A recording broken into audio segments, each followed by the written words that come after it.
Hey everyone, Evenfall Onslaught is coming out in a couple of days in English, and as with all English releases, we go and check what are some of the good decks that have been played in Japan for the past X months, and give you a good starting point as to where to go from here, right? Because like our time difference, our release difference, like time difference is so big now. You know, I think Japan's in set 13 now, so they've been playing set 12 for a while. They've been playing with these cards for a while, so they have to have come up with good decks, right? So kind of just going to give you the good stuff. Now, funnily enough, though, we are missing an important PR for one of these decks that are coming out, so I'll get to that soon, but it means that one of our decks that we're seeing today will not have results, right? It'll just 0 results because it's missing a very, very important PR that is coming out in set 13. Right, so let's kind of jump into it. First off, we have Bavsagra. Now, Bavsagra really hasn't changed, and if you look at, I think, my preliminary deck builds, they're actually nearly like quite similar.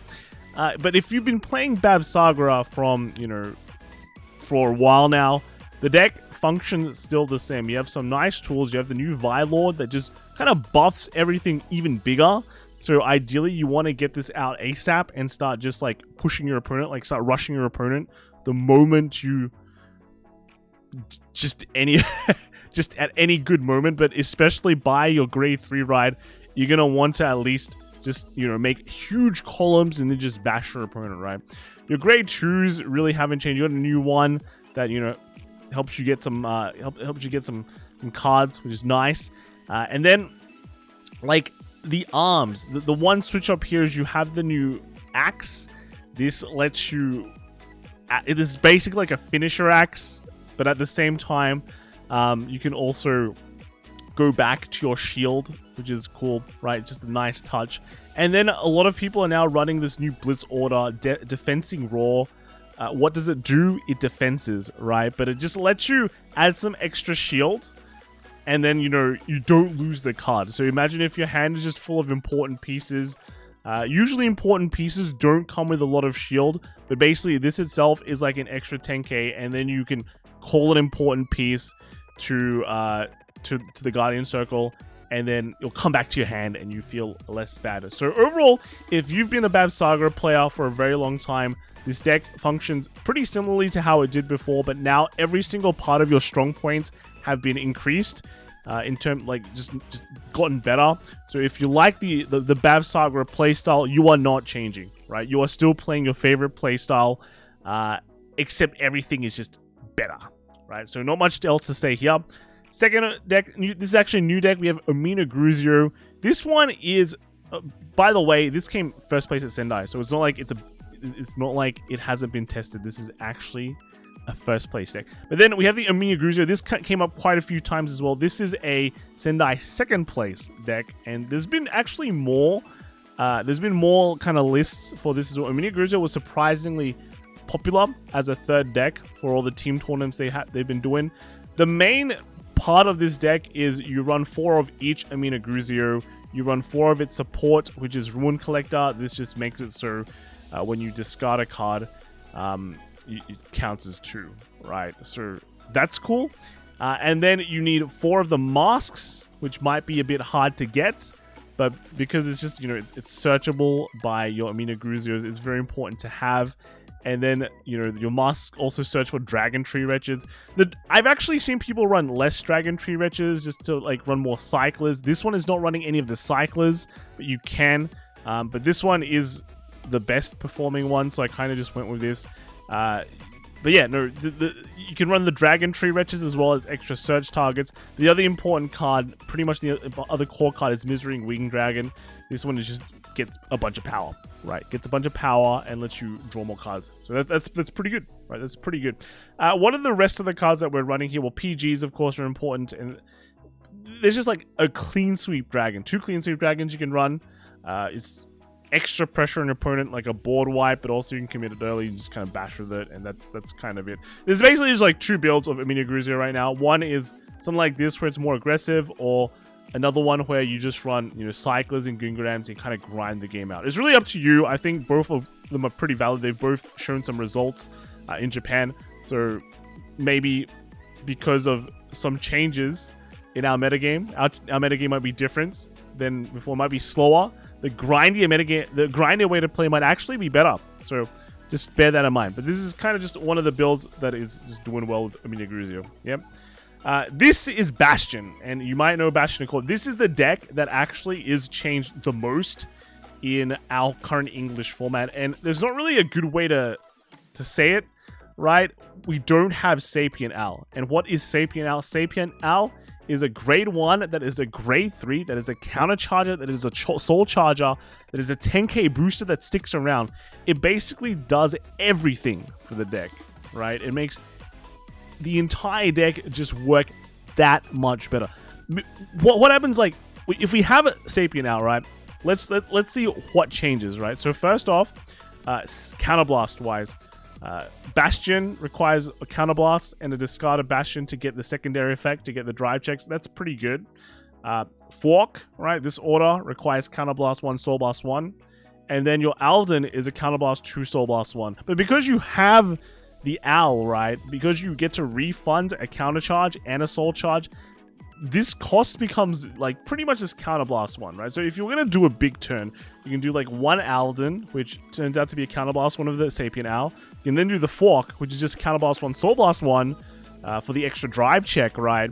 And then you have the Bastion, which is just an extra counterblast. So 3 counterblast, 1 soul blast. That's pretty manageable. That's a huge oppressive turn, right? Because when you play this deck, you want to go as fast as possible. Also, because like your Alden is calling cards, your grade 3s, then, you know, it's much easier to satisfy the conditions for Fork, right? Which just kind of, it's Bastion in a nutshell, right? Snowbally, snowbally, snowbally. If everything snowballs into each other, they snowball onto each other, they snowball over each other. It's crazy. But because now you don't have that card, right? Your Alden is... How do you pay the cost for Alden? You know, counterblast 2, soul blast 1.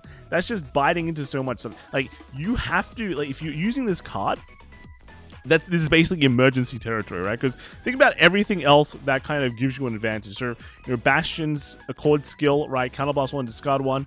That gives your Regard a drive check, which is going to be like twin drive, right? So it's going to be like a plus, at least a +2. But then you -1 from the discard, so, you know, a +1. But then because it's a drive check, there's incredibly extra pressure on top, right? Especially if you're putting on Grandia Edge Dragon, which is just going to be bashing them for 28k plus drive checks. So that's like the best way. That's the best use of your counterblast to get cards, right? And then after that is maybe Fork, which is, you know, counterblast 1, soul blast 1 to kind of draw 1, and then you get a drive check. So it's like a +2, but because one of them's an extra drive check, there's extra pressure there. And then, like, after that, then the CB2 Soul Blossom, which is, like, so low in value, right? So now that we don't have Sapient Owl, what do we have to do? So first off, kind of lowered the amount of Aldens you play. If you look at here, I'm only running 2. Why are we only running 2? Because we're only going to use this card as a hyper emergency draw 2 kind of thing to go through the deck if your hand is absolutely trash, right? Otherwise, forget that first effect. You're only really playing Alden for the second effect. This is like your 5th and 6th copy of Grandia Edge Dragon. What we want to kind of do is, what we want to do with this deck is you want to restand this dude, because this dude is basically a 28k. And if you restand, you get 2 instances of 28k attacks, right? It's also just very bulky on your opponent's turn. Can't be retired because of Cord's effect. It's also got shield, so it's everything you want in the deck. But if you don't get it, at least you'll have an Alden that is at least bashing for like 23k by itself, and then 28k. So that's pretty nice, right? If you put a Fork on it, you know, it hits like the 28k, you know, 33. But then your Grandia still hits bigger, right? So basically, Alden becomes like a weaker kind of Grandia Edge. Just kind of forget the first effect, because there's just way better ways to kind of gain advantage. Next, we're running Rondalia, because this is the one way for you to give your whole field a boost, right? So when you soul it in, which is unfortunate, you kind of minus a card, but at least all your grade 3s get a boost. Why do we need this? Is because you don't have, you know, the owl anymore, right? Every turn, you'd at least want to play like an owl, or you can play more owls, and they will kind of stick around and like give you boost and be very, very annoying for your opponent. Like, do they really want to spend resources to like kill an owl? Like, usually the answer is no. So I mean, but technically they don't really have anything else to retire. But they like against like non-retire matchups as well, they will sit around and give you boost. But you don't have that anymore. You don't have that anymore. So you have to find a different way to give it. And this is kind of like the only way. It also gives you soul, which is also something that you can kind of lack now, because you just don't have the owl that gives you soul. And then we're also running 2 copies of Hontaria. Again, it has boost, right, if your field is full. Also, it can like CB1 and just kind of draw you a card anyway. So it can kind of help you build a field. But only running 2 of it. Only running 2 of it. I don't want to, you know, spend too much CB without a good way to countercharge. One thing also is that also cut down on the Fox, because again, the Soul Blast one can kind of cut into your soul a bit, because we are running Dark Strain Dragon as well, just for the emergency kind of Soul Blast. It also is it's Soul Blast with boost. It's also a card that sticks on the board.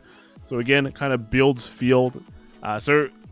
We don't want to have too much soul. It's also a bit slightly harder to build your board now, because you know you can't spam Aldens and kind of thing. So because of all that snowballiness, you know, kind of cut the fork down to 2. Usually it'd be at a 3. Also up the Bastion prime count to 3. Normally I would have kept it at 2, but because, you know, normally, like, it's, how do you say it? Because of all the different things that kind of go on without having the owl, right? It's just, might just straight up be better just going up to the Bastion prime immediately. So there's times when you want to do that. There's times when you wouldn't. You have the Forbital as well to search it out. But yeah, it's you have a lot of Bastions, I guess. I guess you can cut one of the old Bastions as well. But yeah, this is kind of where I'm at with the deck. Right, this is kind of where I'm at with the deck. Normally, it'd be something like, if this was like with Sapient Owls, you know, I'd have like 2 Bastion Primes, 3 Forks kind of thing. You know, none of this guy, more Aldens. But because you don't, you know, a lot of things just kind of don't interact much as well, I guess, as you'd think it would. So that's why it's the way it is. And I still think the deck is very, very strong, right? This deck with Sapient Owls, bam, that's like tier 1 territory, I think. It's absolutely crazy deck. But without it, I feel like it's much more tuned for the set 12 metagame. And if something like the Willistas and stuff get hit, then I think we actually have a pretty good standard metagame from that. So yeah, I guess give this a try, right? There's definitely going to be way more work that needs to go into this deck compared to the others, but at least, you know, there's more things to test, right? More things to test, more things to work out, and I think that's overall a good thing. Next we have is Magnolia. So this one is Kagoshima 3rd, right?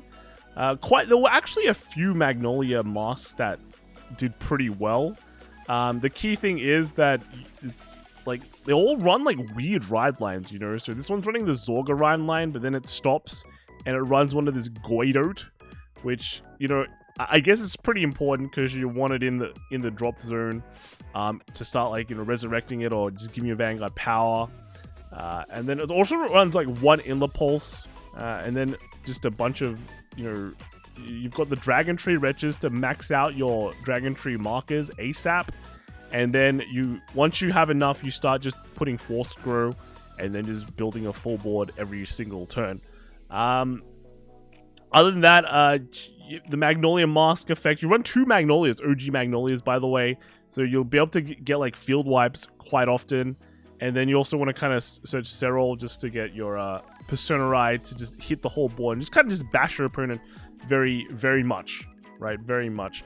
Otherwise, yeah, this is kind of just, most of this deck is what you'd expect from Magnolia Mask at the moment. There's always some different variations. I feel like the only common thing I see in a lot of Magnolia decks is that their ride lines are always different. Some run the OG, some run the Zorga, some run, you know, a hybrid, a weird hybrid kind of thing.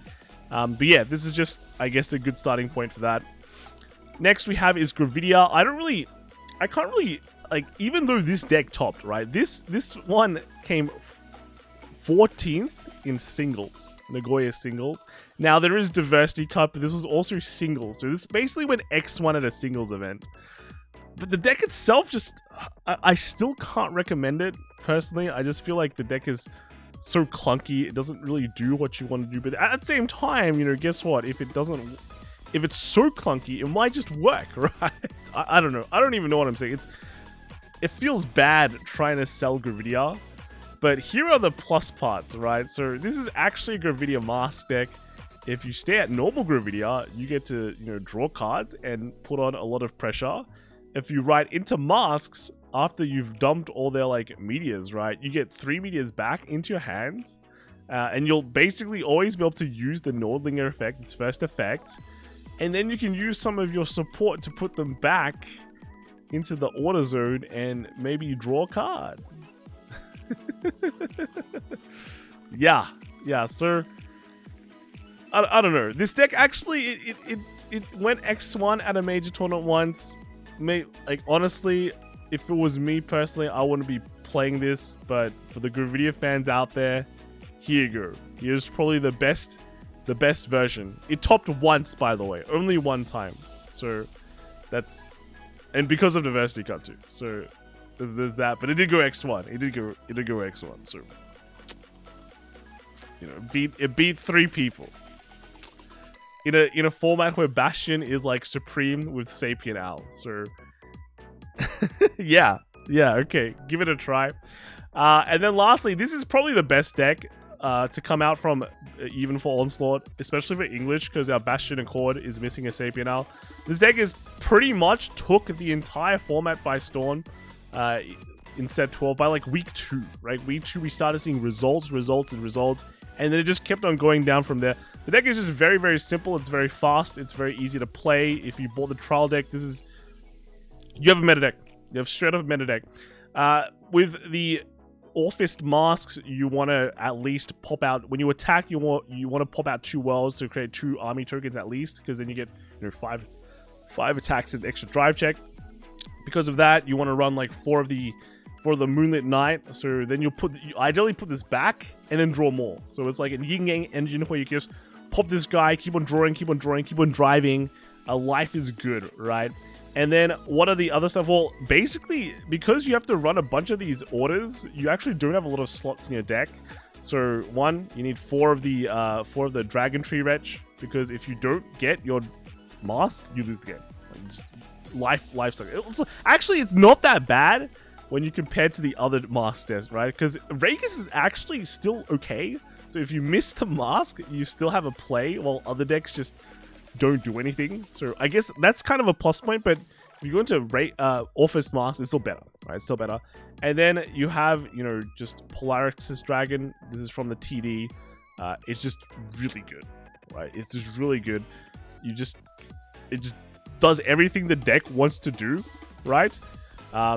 Just builds set orders, and then just lets you draw cards when you discard it or when you play over it, which is gonna happen very, very often. And then this new card is the Ore Part. Kind of is similar to the Polaxis Dragon. It gets you all the world cards that you need, and then you can just creates a Shadow Army token, right? Means you can kind of just build like boost as well. So if you pop 2, right, you get 2 attacks, but if you play over one of the grade 1s, it means you get a 3rd, so you can boost with that Shadow Army token. But even if you like pop 3 and there's like one of these that you play over 2, then you can get like 4 Shadow Army tokens. That means your 4th and 5th attacks have boost, and that's pretty massive. All right, so that's it. Basically, yeah, that's kind of it. They run 2 Ragus here as well, just because Ragus is actually good, and the Orphist first effect, this mask one, is actually pretty good too. It'll help you build your wealth. So that is pretty much all the decks. Went into a bit for the Bastion Accord one, but you know, that one is still up in the air still. I still think it's very, very strong, and you know, you'll definitely need to do some play testing with that, but the rest did pretty well. This one is I didn't actually put in what top, but this Orphist deck topped quite a lot as well. So yeah, there's actually probably quite some decent meta ships for standard, at least, in Evenfall also. So it'll be interesting to see how the second half of BCS goes. That is it for me. Right, let me know in the comments what you think, and I'll see you all in the next video. All right, bye.